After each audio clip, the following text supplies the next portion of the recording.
Hi everyone, and welcome back to another episode of Grow with G. I'm so excited to have you here. Thank you so much for listening and holding me this space. I am really enjoying this. It is just making my relationships so much richer, and I'm having deeper conversations with literally everyone. So, thank you so much. I really never could have imagined the effects this podcast is having. And I really love it when my friends are reaching out saying what they're learning from the podcast and what's been helpful. So please continue this. And if any of you have been wanting to reach out, please feel free. I really love hearing what you guys are valuing, and yeah, it just feels really good to be doing this. So I'm going to keep going. And I just really feel like at the moment my relationships are just so much stronger. And that's not necessarily just the podcast, even though that's having a massive effect. I finally feel like for the first time in my life, I'm choosing my friends. And that might seem like a strange concept to some of you, but I just think that when you go through school and then you go through uni, you're surrounded by people, and yes, you do choose those friendships for sure, but because you have that common ground, you keep seeing those people, whereas right now I'm at a point in my life where I actually have to make effort to see my friends, and it finally feels like I'm choosing people and people are choosing me back. And that means that when I hang out with each of these people, it feels so enriching and fun, and there's so much joy and love, and I know these people support me and enjoy spending time with me. I used to have really anxious thoughts about whether or not people liked me and all of that, and I feel like I'm really come a long way where those thoughts don't dominate me anymore. And that's probably because now I'm finding my people. Now it's not just, oh, we have something in common, so we're friends, or you're friends with my friends, so we're friends. It's like these people have the same values and priorities as me, and also, yes, I also have friends who we don't necessarily always have the same values or priorities, but now I've learned that you can have different types of friends as well, because I think I used to put a lot of pressure on each of my friends, that they had to fulfill all of my needs and that we had to be super aligned, or we weren't that close. Whereas now I'm at a point where I understand that you can have so many different types of friendships, and that's fine. One friend doesn't have to fulfill all of your needs, but definitely try and find your tribe and the people who fulfill most of them and who feel good most of the time. Because it's so worth it when your friendships are so enriching and just feel good, instead of leaving you questioning your worth or where you stand. It makes life a lot more fun when, you say yes to the right people, and when you understand that rejection is redirection. And that is so hard to hear in the moment, because you're like, that is the last thing I want to be hearing. I want this person who's rejecting to validate me, and why won't they like me? And it's you have 20 other people right now who like you and who are, wanting to hang out with you. Why are you focusing on the one person who doesn't? I can be very guilty of this, and that is not fun, to be sitting around wondering why someone hasn't responded to your text. And instead try and shift your focus to the people who are showing up for you and who don't make you question yourself. Yeah, this is a breakthrough that I've realized and I realized it through therapy as well, because I had a best friend breakup a few years ago, and this rocked me. Like, sorry, why do we always talk about how bad romantic relationship breakups are and not best friend breakups? Like, honestly, those are way more painful. Like, that is someone that knows you to your core, knows your deepest secrets, that like you never could have contemplated that relationship ending. I think for me with romantic relationships, it's always like, oh, like it's either gonna work out or you'll marry them or something, or it won't and it will end. So I think for me, like there's always a possibility that a romantic relationship could end, but I was really attached to friendships needing to last forever, and that is just not the case. Like, I've really started to learn that people can come and people can go, and you'll find the right people at the right time, and people will exit at the right time, and they may come back and they may not.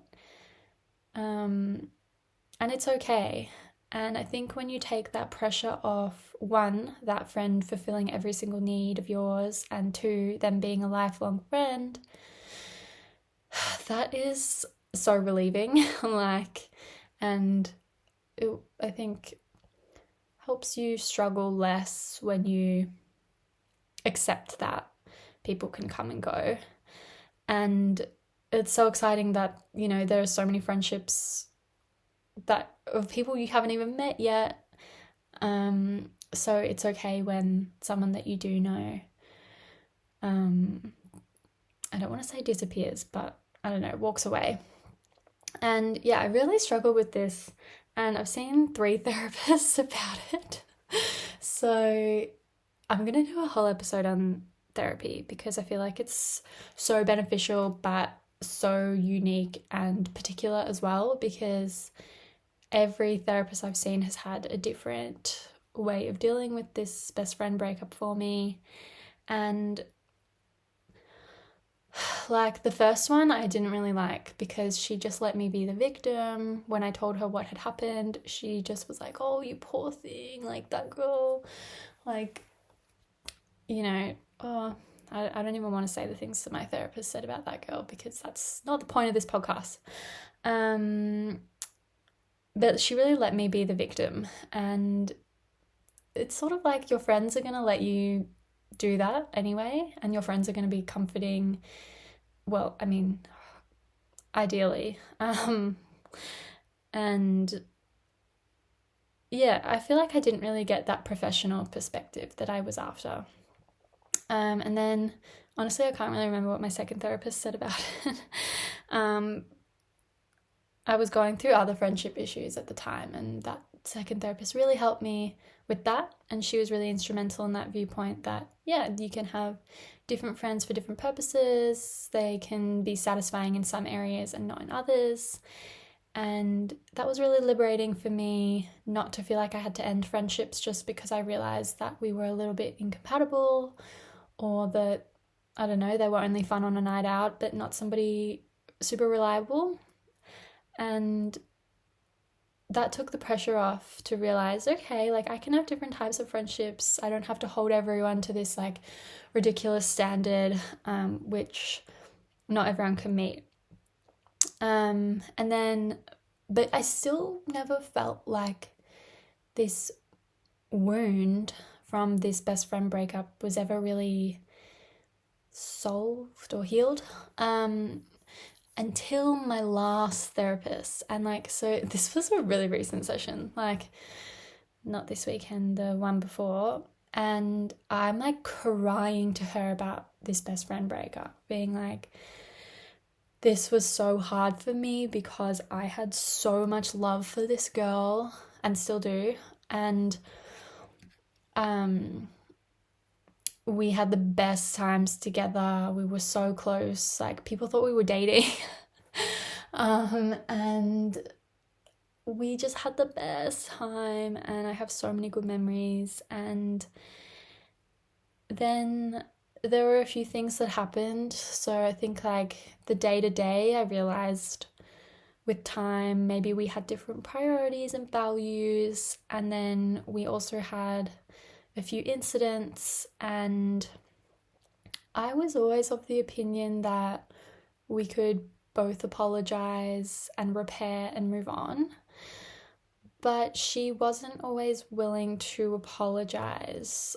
And that really hurt because I was sort of like, the least you can do is say sorry that you hurt me. Like, of course, I would love you to admit that, you know, you'd do something different and not if you got to play that scenario again. But even if you were like, I stand by what I did, but I'm really sorry I hurt you, like at least that would give me a little bit to work with. But I wasn't given that. And that was really hard for me because like I felt like not good enough. I felt rejected. I really struggle with this, being like, why don't you want to fix this? Like, why can't we apologize and move on? Like, why is this unresolved? And like, why don't you want to resolve it? I really struggled with this, and honestly, it made like life really hard. And we had a lot of mutual friends, and I got really self-conscious. And it really carried with me to every single relationship, like even just friendships that I was in. I just had this chip on my shoulder that no one liked me, even though I had no evidence for like most of those thoughts. And I was projecting my hurt from this one friendship onto every friendship, super insecure. And while putting on a front though, like I don't think a lot of people knew that about me, unless you saw me crying, like, which I cry very easily. So,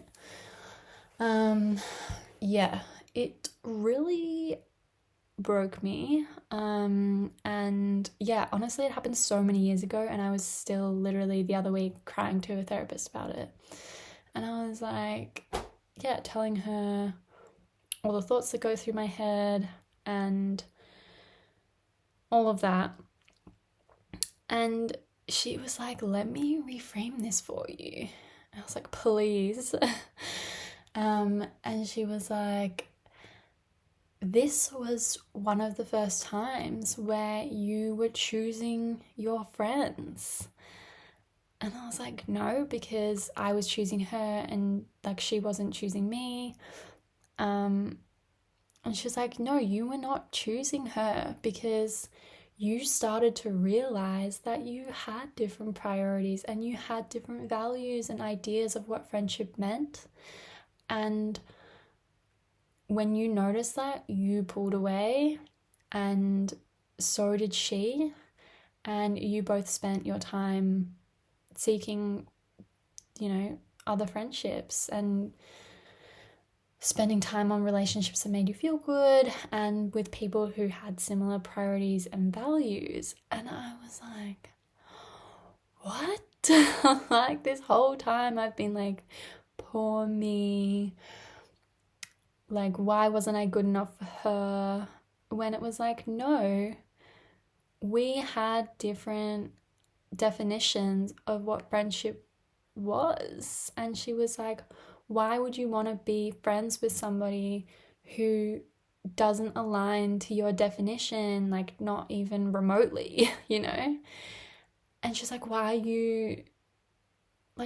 you want that?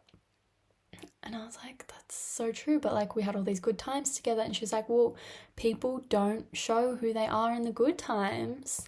It takes the harder times where you actually see people's true characters. And she's like, you should be thankful for this experience because this is where you started to learn to choose people who were good for you and you weren't choosing her. And I was like, whoa, like, weight off my shoulders. And how awesome is that? Without even knowing it, I was putting my time into other friendships who made me feel secure, who celebrated my wins, and who could apologize, and just so many other things that I value in a friendship. Other people were showing up for me, and like, but I was just so focused on that. She didn't want me, but I didn't even realize that, that wasn't the ideal friendship for me either. And that's really liberating to hear that other perspective, which is why I love therapy so much. And when you find the right therapist, which does take time, it just can save you so much mental suffering when you can let go of a situation that you viewed so, like, from one perspective, when there's so many different perspectives you can choose to look at something from. So yeah, that's why I'm a big advocate for therapy, is just challenging my viewpoint on a situation, because now I feel like I can step back into my power, where it's like, no, I'm choosing what's good for me and I'm going to follow that. I'm not going to focus on who's not showing up for me and who's not responding to me. I will put my time and my effort into the people who have shown me that they value the same things as me. And for me, friendship is about like reliability, supportiveness, compassion, kindness, like joy and authenticity, and forgiveness when stuff happens. And I hold myself to such a high standard of those values, and now that I'm learning about myself and I learn and I understand that those are the values of friendship that's important to me, then that's when I choose people who can match those values instead of somebody who, I don't know, enjoys something else. And when you learn about yourself, you can start to value yourself. And when you value yourself, oh my gosh, that's where the most beautiful relationships can come in, because you are so secure in you that you don't care if some random doesn't like you, because you like you. And that's taken me a really long time to get there, because I haven't always liked myself, or I haven't even known myself. And I've really started to do the work lately to understand that. And when I know that when I embody those qualities, I know it's a privilege for someone to be my friend. And when you value yourself, you won't be friends with just anyone. People won't be able to abuse you, not abuse you, I meant to say like use you. And yeah, when you no longer just give your friendship out to everyone, and it's more of a slow burn with realizing, okay, is this somebody that I should go 110% for, or am I still just getting to know someone? Do I know that they're going to show up to? Do I know that we've got similar values or priorities? Can I really rely on this person when I need them? And when you start to understand that, then I feel like there's just so much greater potential for your circle to inspire you and to fulfill you, because you're with people who are in alignment with you. And when you look after yourself, that's when you can look after other people. But if you're coming from oh, other people are more important than me, then you neglect yourself, and then you're not going to show up well for other people because you'll be tired, you'll be resentful when they don't do it back for you. So if you do it from a place of love, then there can only be more love, instead of out of obligation, which does lead to that resentment, sadness, frustration, that why don't people do the things that I do for them? Why don't they do it back? Do it for yourself, and don't wait for somebody to be doing those things for you. And with time, you'll find your people who will do the things or be the things that you want. But it has to start with you. And yeah, it's a journey. Like, it's taken me a long time, and it doesn't just happen automatically. I've actively had to start to do this and start to make myself a priority and view friendships equally. Like, I used to put people on a pedestal, but no, I'm important too, and so are you. And when you value yourself, the right people will show up for you. And even if they don't, if you've got you, that's all you need. And eventually it will all work out. But you just really have to build that relationship with yourself first. And some ways that I've been doing this is I've been spending money on things that bring me joy and things that I, don't consider myself to be good at. Like, for example, I've just started painting, and I always grew up being like, oh, I'm not a good painter. Or people have told me, oh, don't start painting, it's expensive. And actually, it's not. So whoever told me that just also thought the same thing and projected their unmet desires onto me. So I'm so glad I walked into that art store and went and bought some paint and just paint for myself. Not because I'm good at it, not because of anything, just because it's fun. And I also started these dance classes, and I'm so uncoordinated. I forget half the routine. I'm like 3 steps behind everyone. No one cares, but it's fun. And I'm telling myself when I'm doing these things, I matter, and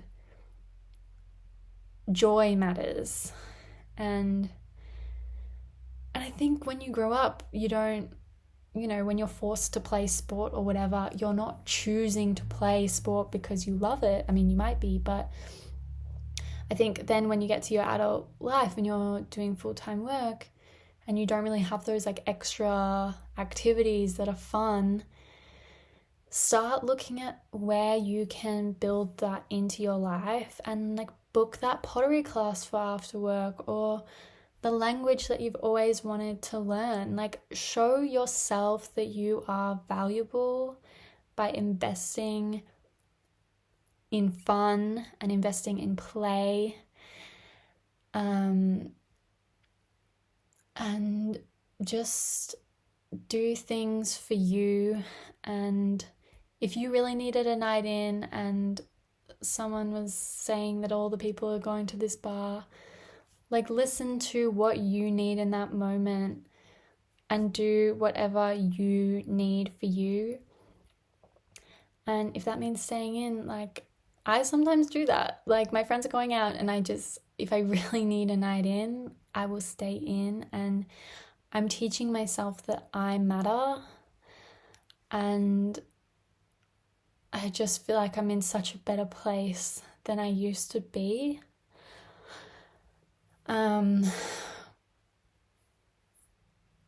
Yeah, it's a really long journey, and I have good days and I have bad days, but I definitely feel like I'm having more good days than bad days now, and I'm feeling like when I've been focusing on the good things and making good choices for me, I have less of the bad thoughts and less of the bad experiences.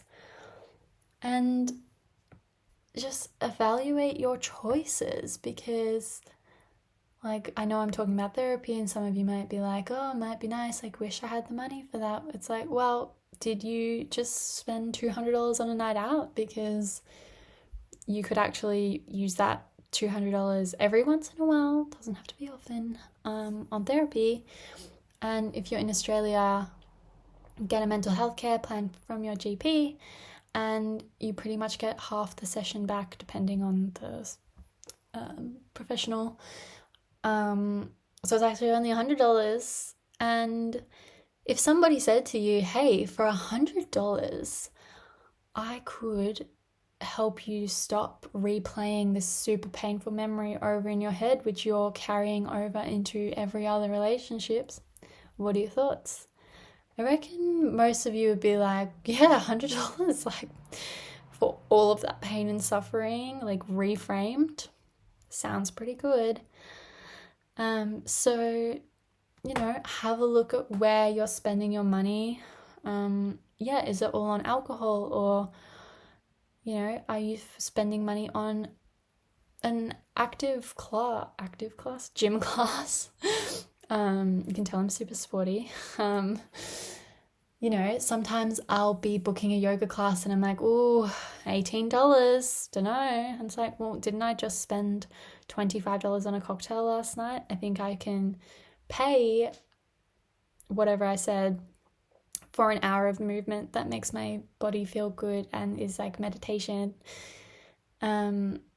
So yeah, just think about, what are the choices are you making in your life? Are you actively looking for the good things and choosing good people? Or are you caught up on that one person or that one friend who doesn't make you feel good? And it's really hard. But I promise with time it will get better. So yeah, I think that's all I wanted to say on this. Thank you so much for listening. Let me know if you've been in this situation too and how it's affected you. If you have any strategies on, how to make yourself feel better, or how you healed from that situation, I would be super interested to hear about it. And yeah, love you guys so much and can't wait for the next ep. Bye.